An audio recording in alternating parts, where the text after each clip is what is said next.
All right, welcome. Thank you so very much for joining us today. My name is Milan Griffin, and I am with HomeFree-USA. I'm the Vice President of Marketing and Outreach, and it is a pleasure to have everyone on the line today. HomeFree-USA is a HUD-approved nonprofit organization. We are national in scope, and we are very focused on, and we exist to build communities and move people up the financial ladder through homeownership.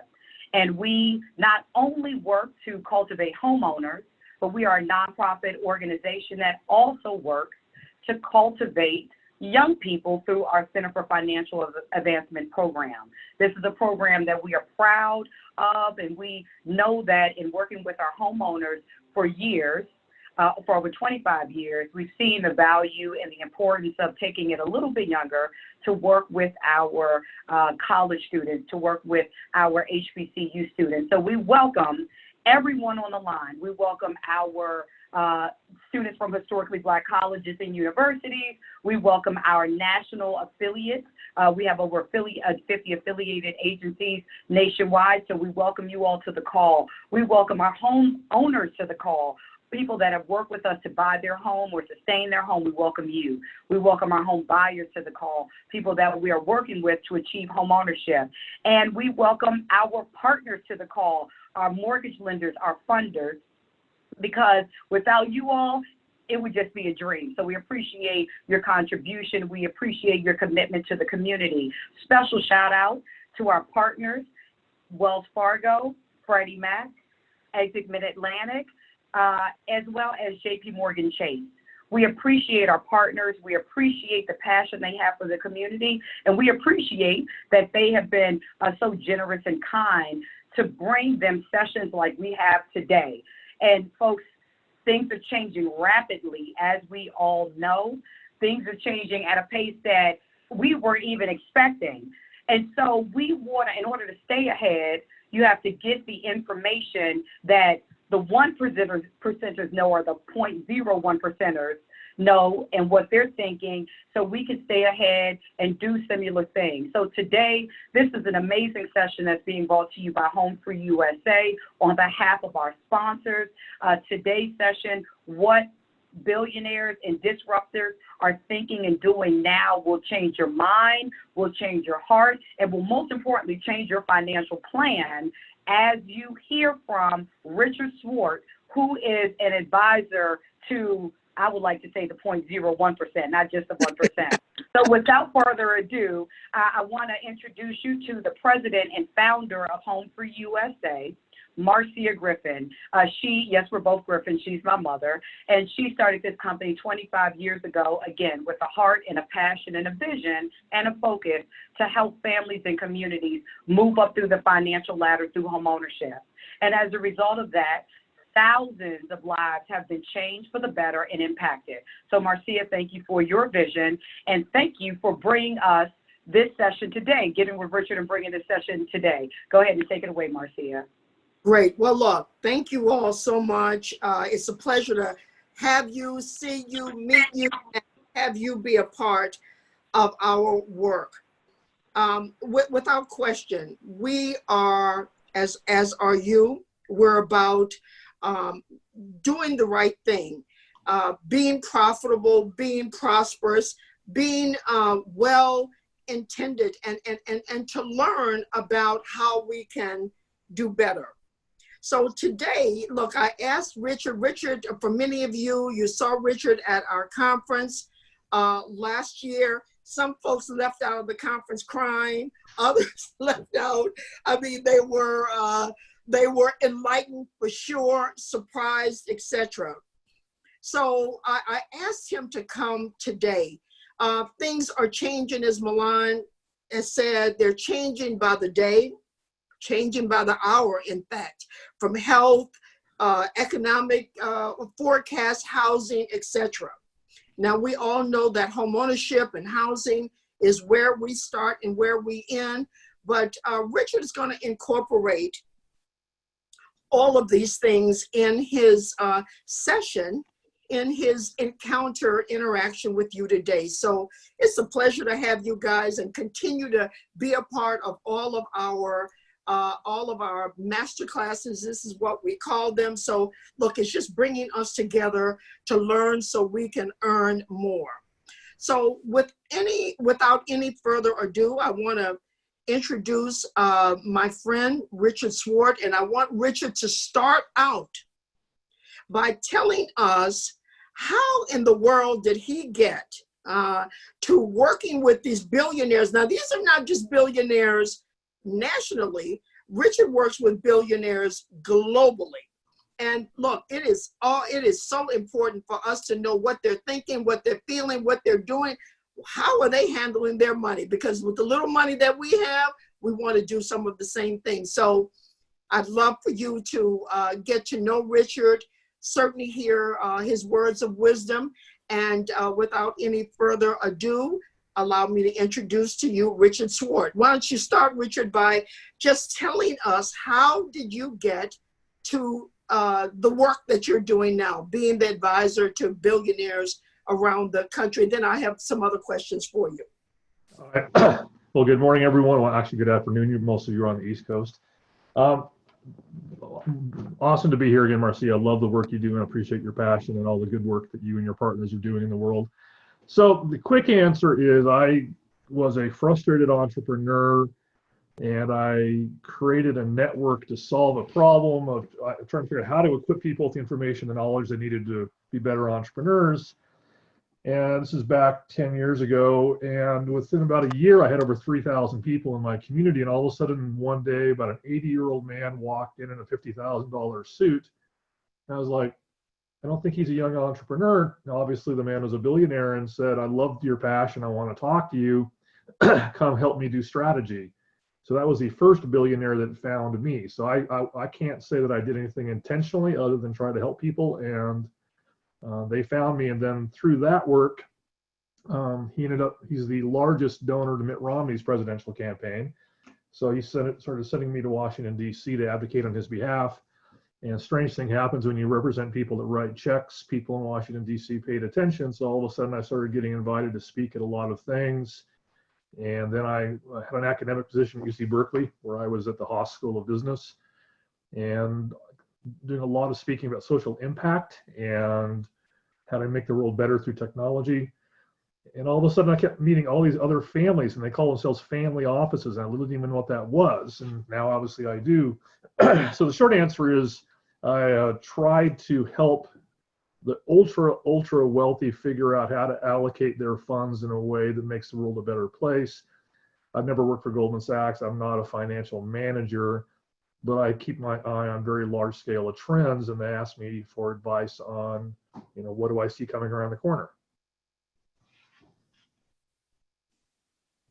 So that's how I got in this business. And there's no job path to do what I did. It just sort of happened. Well, so talk to us today, Richard, about the topics that you discuss with these billionaires. I mean, when you guys get together, what's the conversation like? What are they concerned about? What are the topics that you discuss with them that we need to be aware of? Well, as with all things, there is life before COVID and there's life under COVID, and everything shifted. So before COVID, it was really a question of opportunity zones, what's happening in the equities market, growth in manufacturing. The feeling was that America sort of was doing well, and a lot of people felt very confident, and there was actually a significant increase in the amount of impact investing happening around the world. And then starting about December, January, they started to get concerned, and January, February, most of the ultra wealthy took their chips off the table and pulled all their money out of the equities markets and started, battening down the hatches.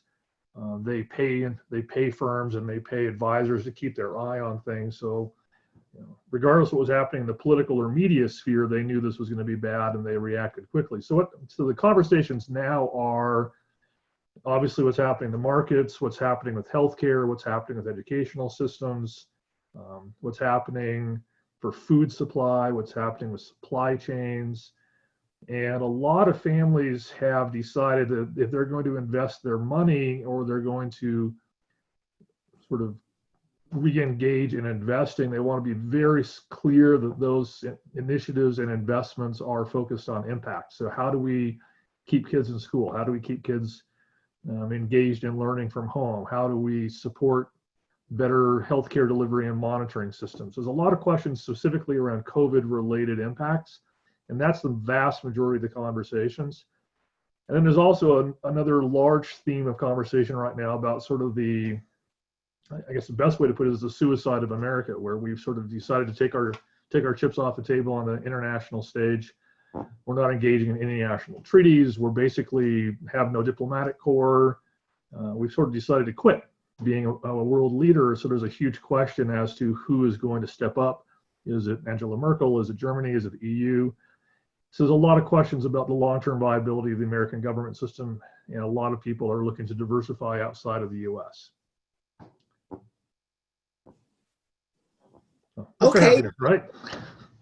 So, Richard, so take these various topics that you are speaking about and give us even more information, if you could, some specifics about each one of these topics. Yeah, I actually have a few slides, if you don't mind, Marcia. Yeah, I'll please. start showing some of those slides. And then I actually promised Marcia that I would end on some positive notes. So I actually have 5 specific things that I want everyone to do at the end or to think about. You know, obviously, this is challenging times, and I don't want to pretend that these are not challenging times, but there are some good notes here. So, all right. Seeing my screen now? Yeah, we see it. All right, very good. Thank you.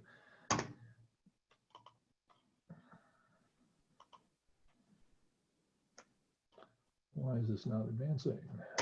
There we go. So I'm going to talk about the 3 major trends that we talk about in various meetings. There's lots of task forces that have been organized by family offices, wealthy individuals, governments, trying to think about the future. And the 3 basic themes are economic contraction, changes in economics and what effects that has, changes in the educational system and displacement, literally meaning the role of place, the role of buildings is going to be less important in the future. And then how do we reskill, retool our workforce for some huge shifts that are going to occur? And what does this all mean from a social stability point of view, as well as from an opportunity point of view? And ironically, a lot of families are investing a lot of money right now. They are out trying to figure out how to have impact. And there's quite a bit of money flowing into investments. So they're not, I guess they got rich by being smart, and I always say follow the money. And so we'll talk about where their interests are lying right now. So I always ask people, think like a billionaire. When you can care without a care in the world, what do you care about? So what is it that they really, really focus their attention and time on, given that they could do whatever they want? And the vast majority of the concerns right now are about stabilization of our healthcare delivery system and K-12 education. And that's the dominant conversation by the vast majority of the wealthy. And then secondly, they believe that we're going to basically have to retool our country almost on a war footing. So imagine it's 1938, 1939. There's going to be massive shifts and shocks to the economy. Well, we will get through this, we will emerge, but they're looking at a very long-term, multi-year perspective of challenge. And you know, while a lot of the political dialogue is about getting people back to work, what a lot of the conversations in the back are thinking about how we can support systems and processes that will keep people employed and stable for the next 3, 5, 7 years. So here's the macro question everybody's dealing with. Is this our future, or do we have breadlines? Are we going to have a 1933 depression? So the optimistic points are that if you plan ahead and you think about what are the likely effects of all these changes, you can actually create some very innovative solutions for people. You can create innovative solutions for your family. And actually a huge amount of very successful companies were launched in the Great Depression in the 1930s. So challenging times oftentimes create innovative ideas. One thing that gives me some hope is through the Black Lives Matter movement and the whole sort of pushback against the naked racism in our country. there's a sense that we've had enough and that hopefully these changes can continue. And even some of the conservative families that I know are really feeling like maybe we're seeing a fundamental change. Obviously, that's going to require years of continued effort, but there's a sense that maybe we're coming together as community. People really understand the need to look after their neighbors. So from an economic point of view, how do you create and support and sustain community in place and home and school and church? And these are things that normally billionaires don't think about, but they're really thinking about the need to invest into their communities. Another thing that I want to just, sorry, I got a bug in my throat, be clear on is that the new life under COVID, this is the new life for 2 years, 3 years, 5 years. Things are not going back to normal in 6 months. And a lot of the economic impacts of COVID are not going to be felt until next year. I was on a call with the chief economist of the World Bank with a family office. And to put this in perspective, there was called a multi-family office, which is a group of people that manage money for a collection of very wealthy people, and they manage $500 billion for a group of families, which is why the World Bank was calling them. And what the World Bank was basically imploring them to do was to keep pumping money into their companies that actually have direct employment, so to maintain employment, to maintain social stability. So they also talked about the fact that most of the bankruptcies that we're going to see are going to start coming in 2021, not 2020. So even though this is a painful time from an economic point of view, most of the impacts have not been felt yet. So we need to think about what are we going to do, 6 months from now, how are we going to prepare for these changes? So one of my favorite quotes is this, and I'm a recovering professor, so you'll have to excuse me, I'm required to throw out some arcane quote in every presentation. So difference is only a difference if it makes a difference.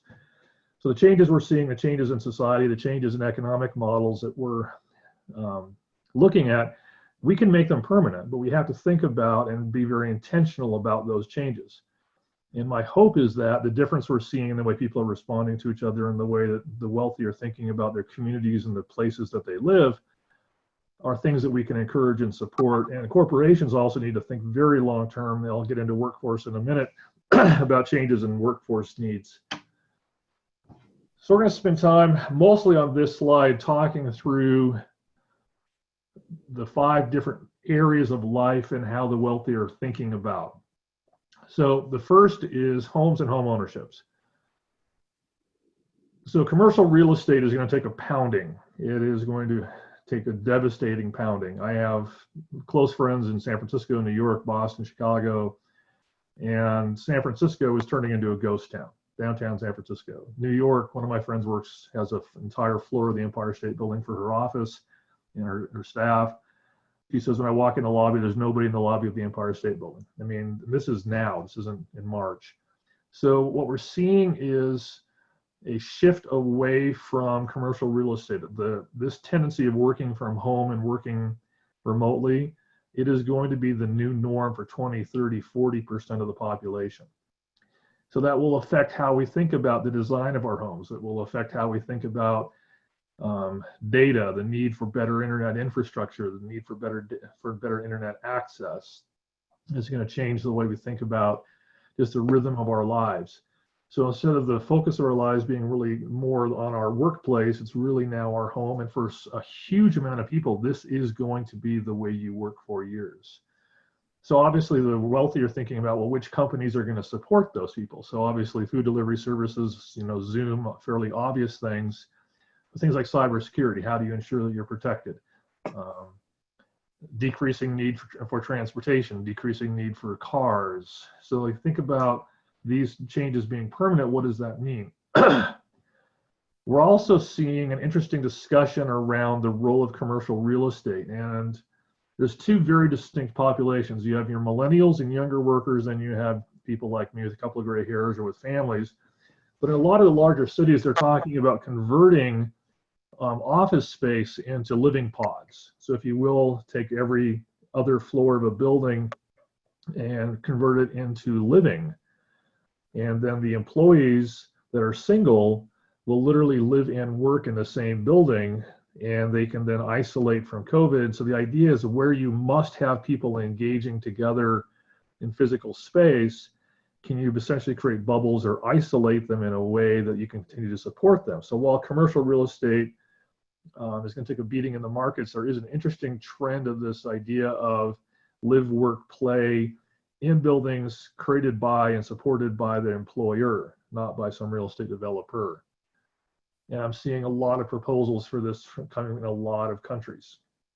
Now, there's a lot of debate about if that's the right model, but that is being discussed extensively. Schooling. So this is a huge discussion, and probably the largest amount of investment dollars I've seen flowing is going into education and educational technology companies. And there's a huge amount of interest globally in this for a couple of reasons. One is the great experiment on let's turn distance learning on with almost no preparation or training was a colossal failure. 30 to 70% of students literally just stopped or never logged on. Most of the teachers didn't know how to leverage the technology. So despite 20, 30, 40 years of development of distance learning technology, we literally didn't know how to use it. But we are seeing it be very effective in the workplace. So there's companies out there trying to think about how they can do a better job. So it's somewhat ironic, but it's almost like wind the clock back 100 years and you're sitting in London in 1910. How do your kids get educated? Tutors, small clusters of people, your piano teacher. The shift towards learning in the home or learning from tutors or learning from experts, and that may be virtual, it may be through artificial intelligence, it may be through AR, VR. But this idea that the large classrooms with one teacher in the front teaching children a series of bits and dribbles of information as opposed to having students engage in their own learning and discovery and being guided by tutors and trainers. There's a lot of discussion about a fundamental rethinking of how we provide K-12 education. With apologies to the administration, you can't just magically open schools in 6 weeks. So there's fairly broad recognition that between 30 and 35% of American kids are not going back to school next month or the month after, depending on where you live. So with 50 million kids being educated at home in September, how are we going to adjust to that? And so there's a lot of focus on how to invest in companies and solutions that can equip that. And there's discussions about opening up churches and community centers and recreation centers and even empty retail spaces to allow kids to have places to do their learning that are not necessarily in a school building. So then the downstream effects of that are also parents and workplace displacement. So if you have 2, 3, 4 kids at home various times throughout the day, how do employers allow the employees to be flexible in their work schedules to allow them to have to parent and teach and work? So the 8 to 5 schedule is really going away for a lot of people, and a lot of employers are thinking about how they can really support parents in a much more flexible work environment.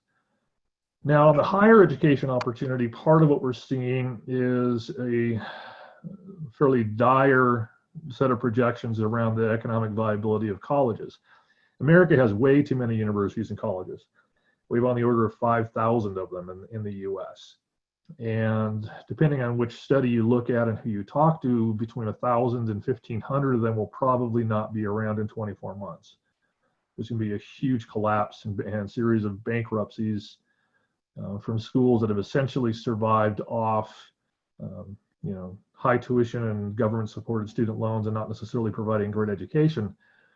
But what we're seeing is a couple of initiatives emerging. So one is, and this goes back to work, with recognition that we had too much reliance on global supply chains. For example, there's no aspirin made in America. Like 80% of all pharmaceuticals are not made in America. We have had a reliance upon Chinese manufacturing for decades, which essentially, from a national security and healthcare policy point of view, has put us at a severe disadvantage. So one of the things this administration has been doing is talking about the need for local-based manufacturing. We're seeing a huge amount of increase in how do you turn a college into a center where you can train your students and train the community in manufacturing skills and in production skills and managing supply chain, and a lot of the things that we sort of let Asia handle the last 20 years. We need to bring those skills back into the US. And for multiple policy reasons, there's going to be a huge increase in manufacturing. Where I live, they're trying to repurpose several nutritional supplement companies and vitamin companies into pharmaceutical companies because there's a need to increase pharmaceutical manufacturing. So schools, especially schools in smaller communities, are actually going to have increased demand, and we're seeing a gigantic exodus of families away from the East Coast and the West Coast. An example is one of my friends runs a rural job development program in a very, very rural part of the country, like a town of 1,800 people. And in an interview yesterday, he had 3 people apply, 1 from Michigan, 1 from Vermont, and 1 from Los Angeles. And they had moved to a town of less than 2,000 people in the middle of nowhere, permanently moved. So you have this interesting dichotomy where you have people leaving the big cities, moving to rural and second-tier cities. So you have talent, skills, managerial expertise, and frankly, some income coming into communities. So the question is, how do you tap that skill and create more jobs and create more resources, and also provide interaction between students and these experts? So the role of New York is going to go down. The role of Los Angeles is going to go down. The role of large cities is going to go down. And the Nashvilles and the Omahas and the Grand Junction, Colorados, and towns like that are going to shift dramatically. So local colleges are going to actually have the ability to reposition themselves not just as higher educational institutions, but also as job training institutions, and often has a lot of manufacturing and particular skill development. So those that are smart are going to rethink how they approach that. Okay, hospitals and healthcare systems. We had a deeply dysfunctional medical care system for decades. This only exacerbated and ripped the band-aids off how bad it is. What we're seeing is several things. On the downside, a lot of smaller practitioners and general practitioners are going out of business. They haven't been able to see patients, haven't been able to continue their billing. The large hospital systems are able to do the leverage finance and are able to keep themselves afloat. But a lot of the smaller healthcare practitioners are literally folding up shop. So there's a need to stabilize and support local doctors. And so one opportunity might be for people in communities to literally start recruiting doctors that can no longer afford to live in Chicago, can no longer afford to live in Boston, and bring those doctors into other communities.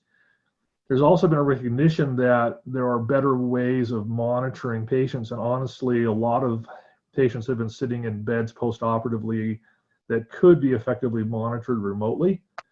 And a lot of doctors, and I've spoken to doctors both in San Francisco and New York about this, acknowledge that they learned a lot through this crisis about how to manage and really only save hospital beds for the most acute patients. Now, again, that puts a burden on families, but you're going to see a shift to telemedicine and a shift to more home-based healthcare and less place-based healthcare inside of hospitals. I recognize that's where they make most of their money, but the hospitals and the doctors are realizing that they have been needlessly hospitalizing people for many, many years. There's also a lot of recognition of better use of technology, and there's a huge amount of investing going into predictive analytics and using of technology to help predict outcomes. So these are all things that are being done, from the venture capital management side of it. But I think it'll be interesting. I believe you'll see a lot more physicians working in smaller second-tier cities and communities, and a lot more use of home nursing and home-based healthcare. All right, community interventions. This is one that the wealthiest are really split on this one. There's recognition on many of the very, very, very wealthy that our society is very fractured, and they are concerned about how they can decrease the tone and the rhetoric and the political dialogue. So you're seeing a lot of support for smaller local community-based foundations, and if you will, invest their dollars in smaller buckets on smaller initiatives and communities, as opposed to people for ethical treatment of animals or whatever their causes might be. So the larger foundations are getting hammered a bit, but you're seeing smaller and more locally based foundations pick up community support and dollars. I think it's a recognition that you really can't trust the national government, and this isn't just in the US, I mean, you can pick on multiple countries, and that a lot of the wealthy are thinking about and trying to identify ways that they can invest in and stabilize the communities. One of the things that America got wrong in its policy response to COVID was direct income to workers as opposed to giving that money to employers to keep the jobs stabilized. And I know that the Congress is thinking now about the second wave of relief. I should go back to hospitals for a second. One of the challenges that we're facing right now is in PPE production, and sadly, a lot of the very wealthy are hoarding masks and hoarding gloves and hoarding personal protective equipment. There's a hedge fund in New York that bought over $6 billion worth of personal protective equipment, and they bought it as an investment because they believe in the fall it will be worth twice as much as it is now. So one of the downsides of our economy is that some of the wealthy are starting to hoard. So I think it's very important that local communities think about how they're going to be able to maintain PPE and access to protective equipment, because when the fall hits and the flu season hits, it's going to be, March all over again. So I promised Marcia I'd get into my positivity here. So let me go through the 5 or 6 things. So local manufacturing, you're going to see an increase in jobs, increase in wages, increase in economic activity in smaller communities. With less focus on expensive universities, what you're seeing is many universities are opening up and shifting their education almost exclusively into an online model. Many of those universities are exploring partnerships with the major technology firms. So take a class in accounting through Facebook with MIT as an example, or learn management from the Sloan School of Management through a Google class. So the technology companies and the large educational institutions are thinking about how they can deliver large scale, think Khan Academy for adults type education. So the tendency of a lot of American kids going off to college is probably going to decrease. And even the larger schools are going to have less emphasis on classroom-based instruction. So there's a lot of a need for and a lot of opportunity for people to become tutors and trainers and teachers in their communities and to work with other youth. We've seen a massive risk around food production, specifically meat production, meat packing plants. That's not going to change. The virus is most stable at 4 degrees Celsius, which happens to be the average temperature of meatpacking plants. So it's not just that people are together, so there's a scientific reason why the virus is surviving and thriving in those environments, which means there's a huge need for local food production, local food delivery, local food stabilization, and less reliance on beef and meat. And if you're a steak lover from Kansas, apologies, but there's going to be a need to teach people how to have healthy food, healthy communities. And I'm seeing some investing happening in courses that train and in programs and services that support local food, local farms, local community-based food solutions. There's also been a massive recognition of the fact that we don't have enough mental health services and mental health counselors and substance abuse counselors in America. And there's been a meaningful shift in the dialogue around that, including some of the very wealthy families talking to universities and talking to communities about how they can hire, train, and support, 2x, 3x the number of therapists and psychologists that we have. And I believe that will stay. I think if you will increase the ability to train and you invest in new schools and professors to create more counselors, that will have a positive effect. And there's a dire recognition that there's a huge gap in substance abuse resources, and there's a lot of investing happening around a lot of discussion around investing in mental health and substance abuse centers. So I think that's going to be a positive change that will last for many, many years.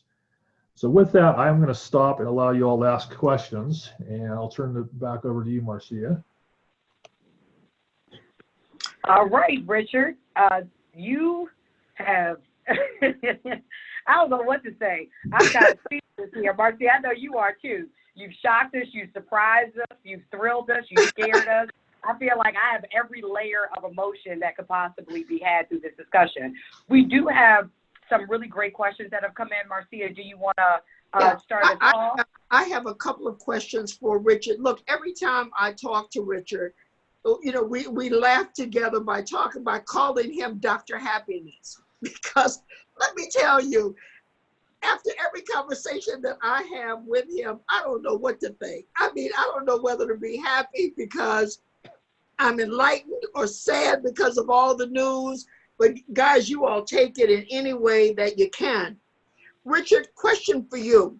Yeah. So, and this is just something that applies to many of us who are on the phone. Obviously, you know, we are with HomeFree-USA and all of our nonprofit partners, we are small but powerful in the community, and our job is to uplift the people that we serve and families, etc.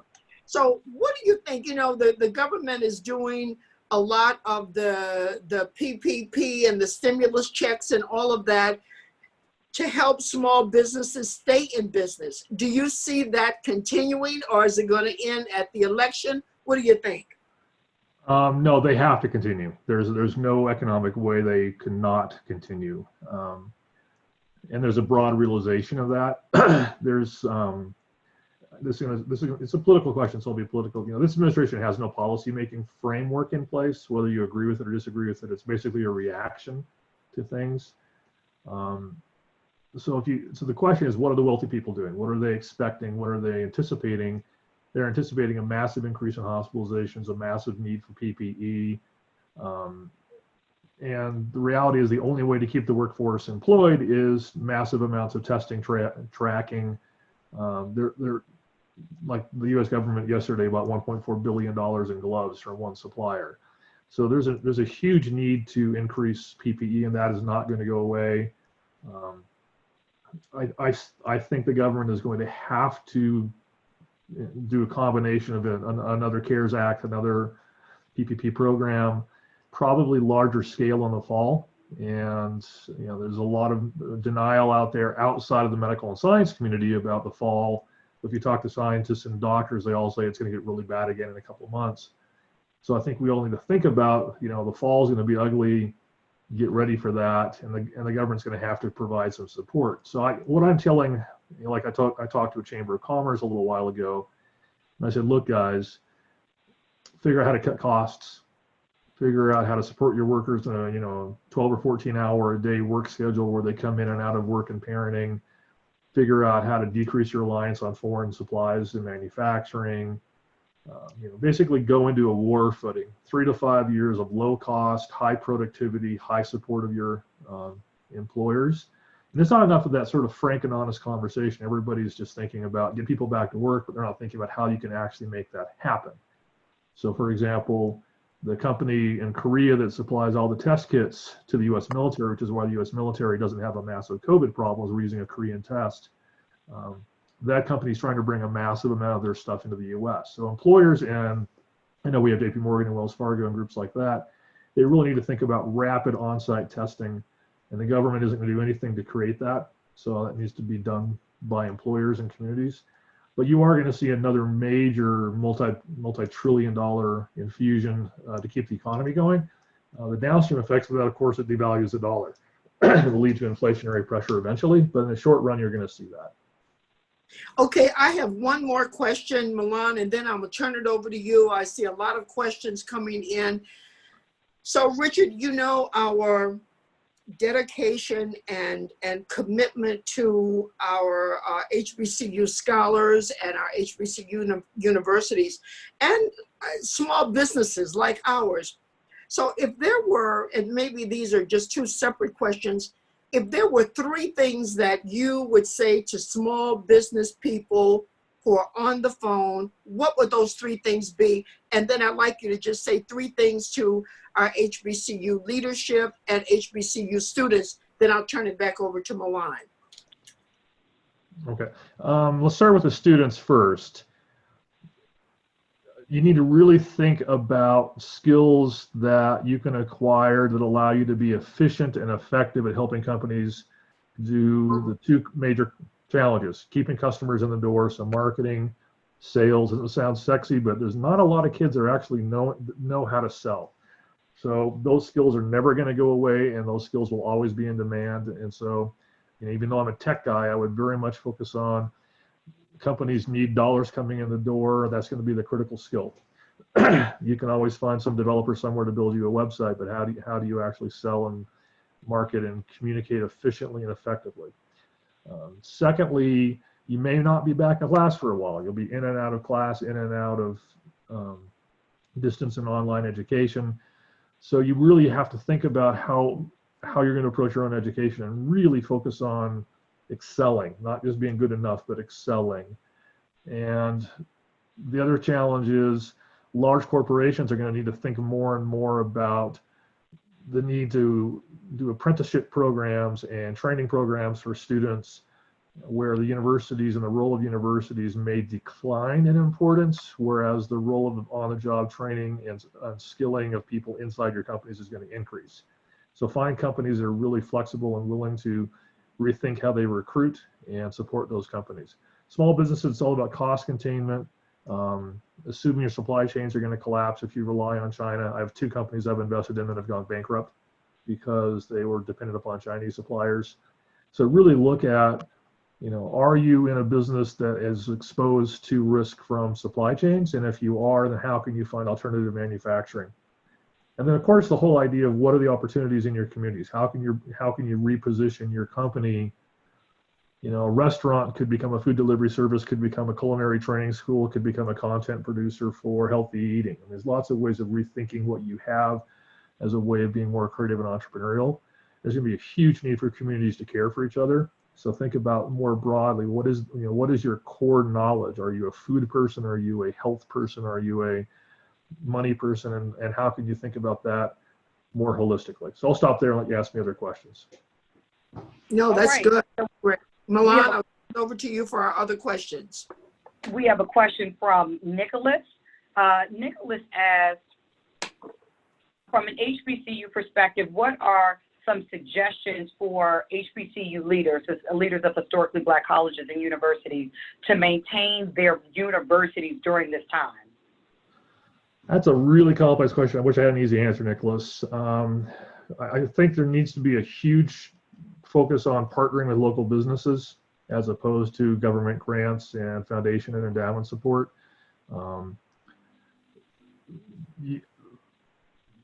The research dollars are going to go down. If you're HBCU, I know some HBCUs get research dollars, some HBCUs don't, but state economies are taking a battering.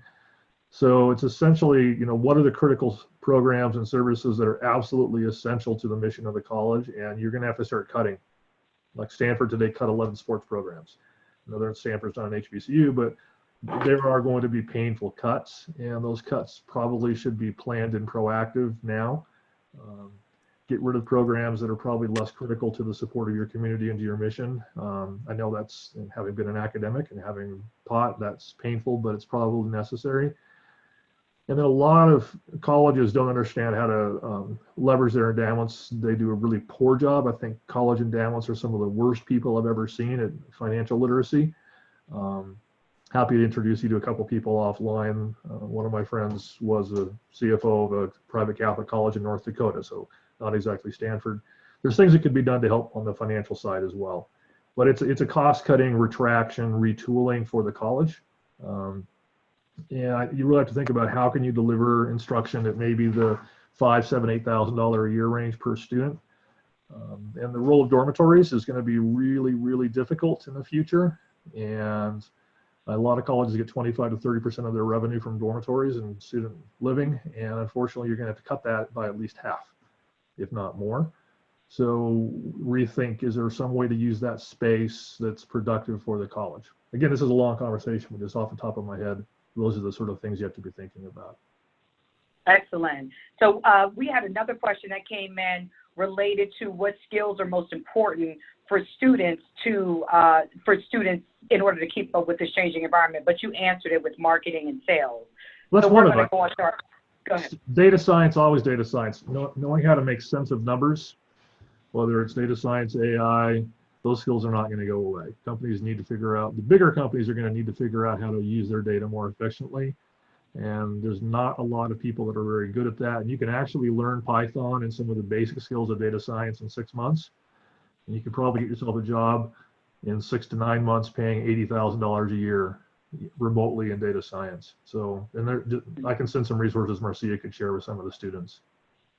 And for everyone on the line, we're going to provide the contact information for HomeFree-USA. We'll also follow up with an email, and we'll be able to provide some additional information from Richard that you all can access. So thank you for that, Richard. Next question from Milton.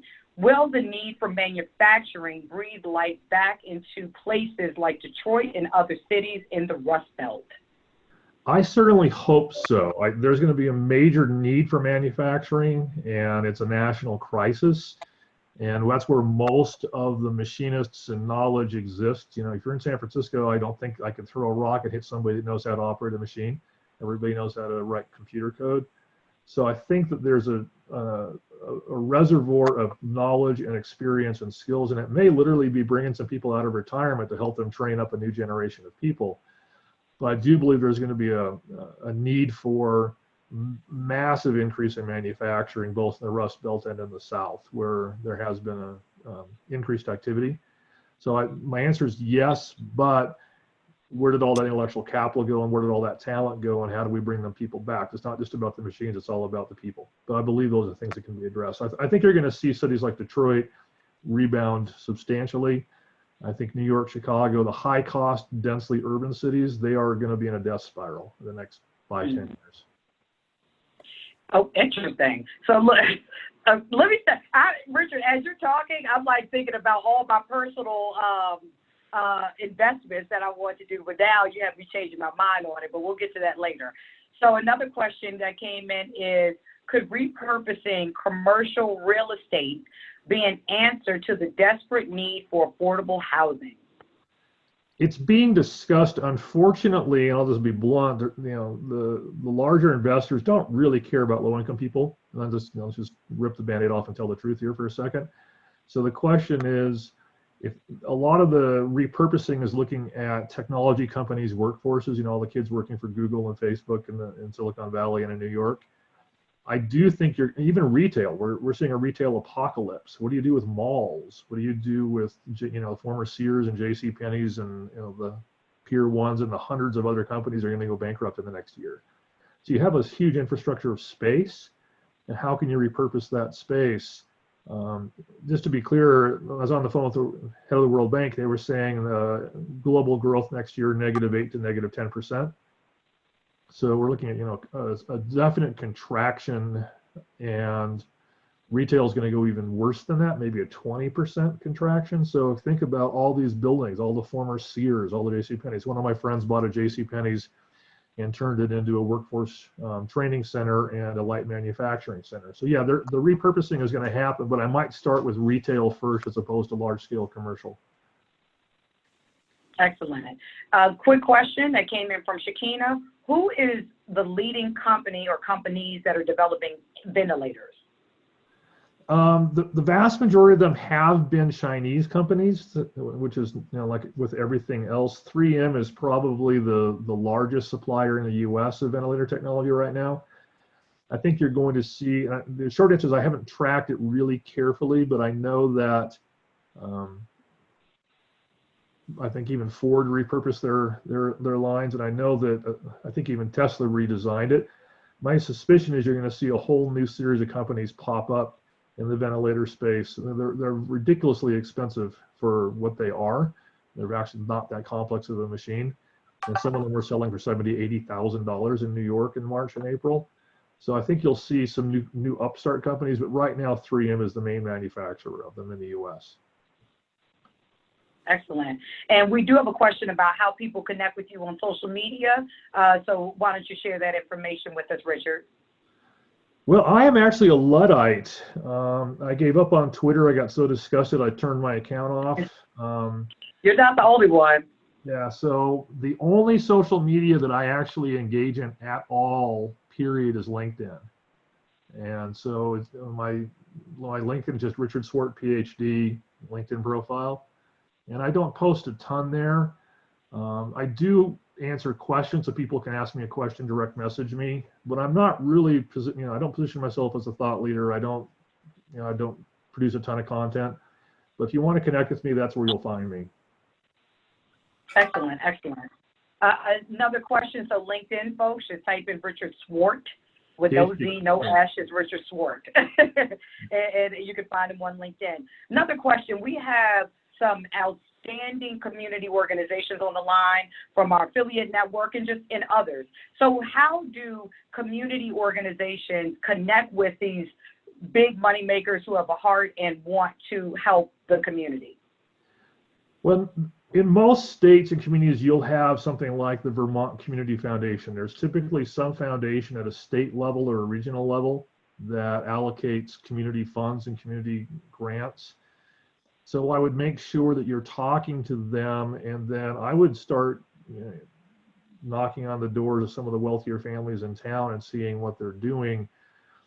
Like even, example like the Gates family, they're putting money into Seattle. A lot of wealthy families are really thinking about where they physically are and how they can support their local communities more than they were focused on national politics or agendas. So there's not a shortcut, but normally there will be a network of foundations in any community that work. You can also look at the Wharton Impact Center or the Sorensen Impact Center. These are university impact groups that have lists of member organizations, and I can send some of those resources for you guys to look at, but there's no shortcut to sort of networking in your own community, unfortunately. Gotcha. That's helpful and practical. So what areas, this is coming from Ernest, what areas of entrepreneurship will be more robust and will present new opportunities coming out of COVID? Especially if the U.S. dollars are weakened, and does that make, and what are your thoughts about gold, investing in gold at this point? I'm glad my wife's not listening right now. I invested in a lot of gold recently myself. Not giving investment advice, just my personal experience. I bought substantial amounts of gold, and a lot of families I know are doing the same. I think the entrepreneurial opportunities are going to be, again, education, training, healthcare, food related, but also if you want to think or do some reading, is look up the term anti-fragility. There's a whole number of books and workshops and seminars around anti-fragility in businesses and figuring out how to learn those ideas and how to teach those ideas, because one of the main problems we had is we had very fragile systems built around very tightly coupled supply chains, and we hadn't really built or designed our economies or our businesses to be able to absorb shocks or challenges. So figuring out how to understand those concepts and how to teach those concepts and how to consult with other businesses is going to be a massive opportunity in the next couple of years. Excellent, excellent. And can you repeat, because this question does keep coming up, and this is probably going to be the last question that we have as we close out. Repeat again, you mentioned this for students. Many people just in general have been laid off, as you know. So please repeat for us again, what are the fields that people can start learning about from home now that can make them attractive to the workforce of today? The two important ones are marketing and sales. And those skills will always be in demand. They will never go away. Secondly, data science and programming specifically around Python. Don't do web development. Web development's commoditized, cheap, and easy. You're not going to make money as a web developer, folks. But data science, and there's lots of articles like learn to be a data scientist in 6 months. And there's courses. I think even Khan Academy has some stuff around data science now. But it's basic scripting. You don't have to be a PhD in computer engineering, but there's a need for people that can do fairly basic scripting and work with data science. One of my students at UC Berkeley walked out into a $350,000 a year job first year. Obviously, this is the Bay Area, but that's a 23-year-old kid with no experience. So that gives you some idea of how much demand there is inside corporate America. And one of my other friends' husband does it remotely. She was doing her postdoc in rural Nebraska, and he was doing data science from home for a German company in a farm field in Nebraska, making almost $200,000 a year working remotely. So that skill set is probably the most important skill set in technology right now. And you can actually enter the field with probably 6 to 9 months of training. You do not need to get a master's degree from MIT to start. Excellent. And I'm going to ask you one last question because unfortunately, folks, we have over 100 people on the line. We have a lot of questions that have come in, but we only have a little limited amount of time. We did send you all the link to Richard's LinkedIn. So please go ahead and contact him. Richard, please feel free to send me any information that you have provided, and then we can also disseminate that via email to our attendees. I'm going to ask you one last question that's really pertinent to everybody on the line, which is, what are the wealthy doing with real estate investment? And let me also just extend this question in one other way, which is home ownership going to really still be the pathway to building wealth as it was once known to be? It is, but I'm gonna rethink it. And this is gonna sound cultural or racial. Think like an Asian family, multi-generational housing in the same house. The home is going to be the core of your life, but due to economic shocks, I think you need to think about housing for multiple generations. So we've seen, devastating deaths in assisted living, nursing care facilities, shift away from place-based childhood education. So yes, your house is going to be more important than it has been in the past. And thinking also in terms of like income support, what if you had multiple generations of families in the same space? So don't think about just the nuclear family, you and your spouse or your partner and a couple of kids. Think about the house as being a 30-year center for your family's economic activity and learning activity. And how do you rethink the role of your house versus, all 5 siblings have a place in grandma's in a nursing home. Maybe you have shared housing, co-housing, and what do you do with multi-generational challenges? Using those optics, I think it's going to be even more important that you have housing.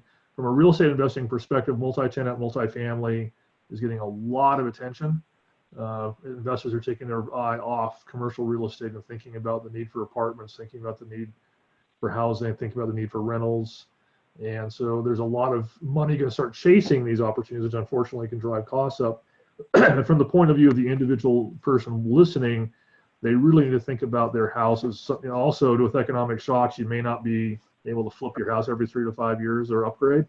So this may be your house for the next 25 years. What are you going to do with it? How can you make that a place that your children can learn and your parents can grow old in safety?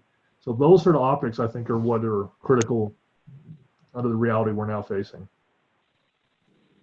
Excellent. Well, Richard, we thank you for joining us.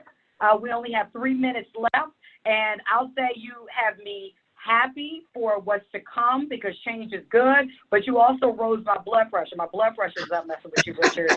So we appreciate you, though, because we all know that at this time in life, change is great, and even if you don't like it, you're still going to have to deal with it. No, face it. So, Richard, thank you so much. Everyone on the line, we sent you Richard's LinkedIn information through the chat. We also sent you information about Python in the chat, as Richard was stating now. Thank you so much, Richard, for giving us a reality check, but also helping us to be a bit more optimistic because now us middle-class folks, some upper middle class, some, just getting to the middle class, whatever the case is, you have given us information that us middle-class folks can really learn from, take heed to really move up the economic ladder. We thank you for your time. We appreciate your wisdom and insight. For everybody on the line, you get access to this recording. We will send this to you. And if you have any questions at all, HomeFree-USA is here to really help you. Feel free to give us a call if you need to. If you have any questions or anything, even if it's from how do I get in touch with Richard, give us a call. HomeFree-USA at HomeFree-USA.org. Call us at 855-493-4002. Again, we cannot give out Richard's personal information, so you may be better off going to his LinkedIn. But if anybody on the line just has any questions about today, or if you know a friend who has any money or mortgage questions, feel free to give us a ring. Have an amazing day. Marcia, you got 30 seconds if you want to just give us a closing piece. Well, Richard, thank you so much. It is just a pleasure to be with you. Again, we always have such enlightening conversations. So I am so happy to be able to have our friends and family and partners and everyone just kind of hear some of the things that you're hearing, thinking, and doing. We appreciate it. Look, we're all about homeownership. We're all about prosperity, making money, and doing the right thing. And we know that we have to do this together. So thank you so much. And thank you to everyone that's on our call today. Every single week, we have sessions like this.